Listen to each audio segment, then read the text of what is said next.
Have you ever had that moment of panic when you're driving and you can tell your car's about to break down? This normally comes after we've ignored the warning signs, and those warning signs include like the check engine light, if you have parts falling off the car, or if the car's making scary noises while you're driving. Even though we can tell these signs are bad, we tend to ignore them anyways. Sometimes our life is like a car breaking down, and we ignore our own warning signs.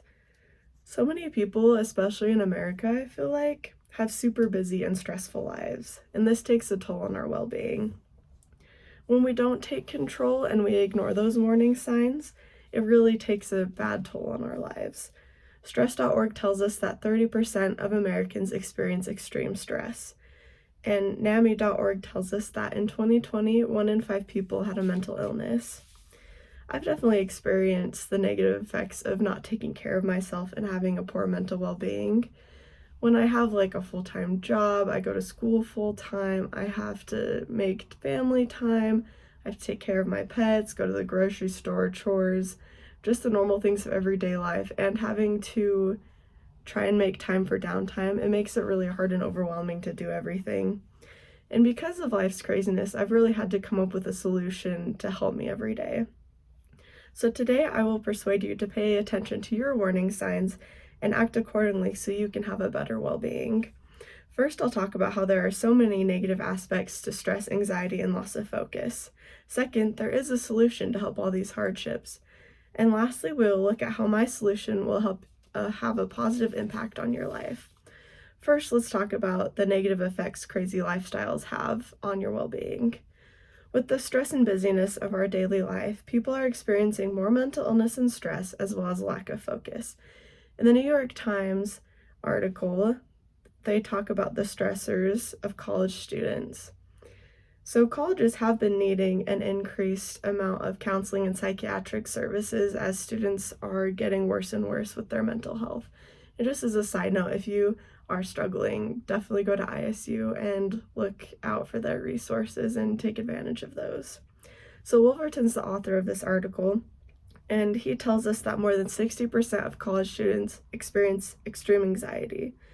And this anxiety doesn't necessarily come from big, life-changing, crazy events, but it often comes up from that buildup of everyday struggles.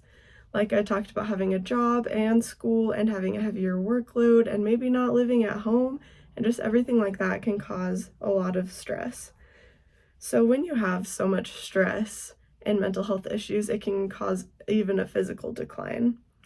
So stress.org tells us that with constant stress, you can develop headaches, increased depression, stomach aches, insomnia, high blood pressure, and stress also causes more serious problems like heart attacks, strokes, and type 2 diabetes.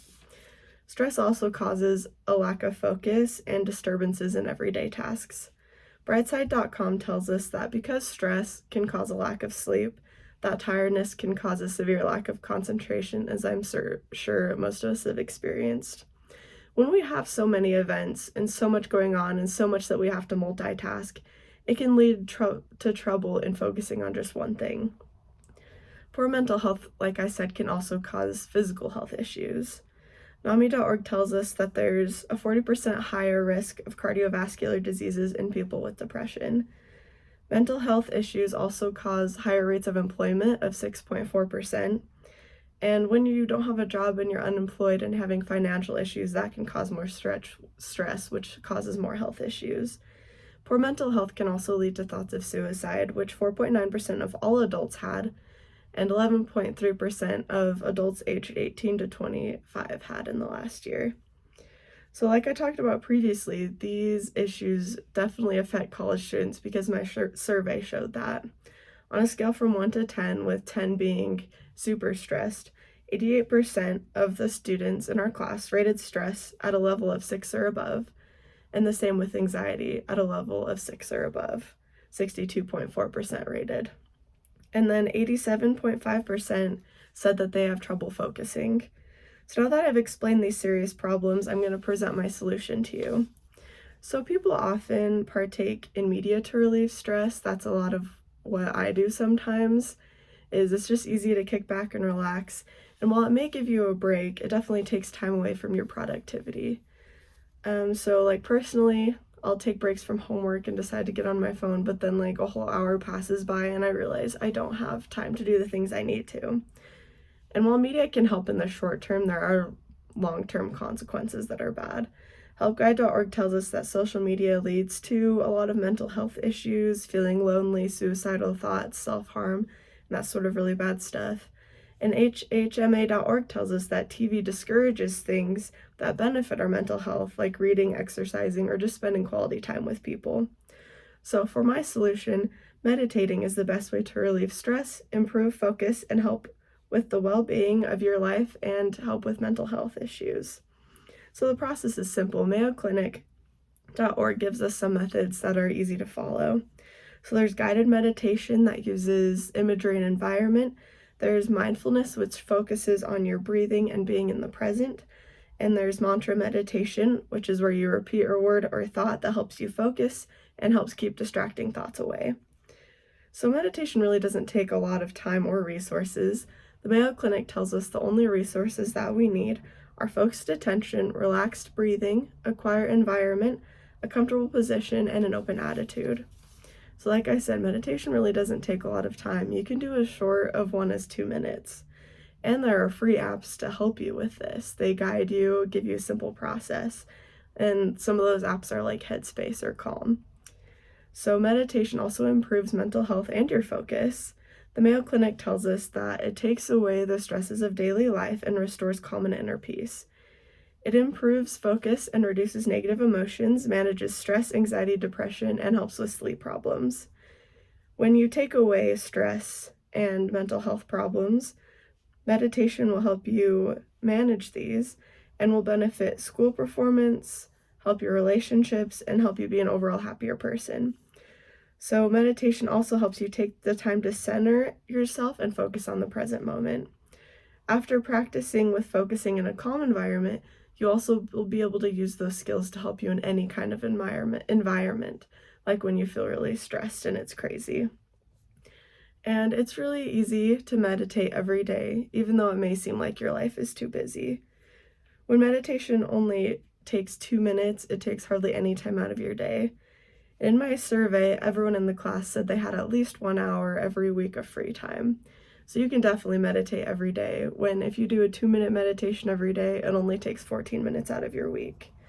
And sometimes people will say that it's challenging to learn or get used to, but even if it's challenging at first, it'll be so much more beneficial in the long run.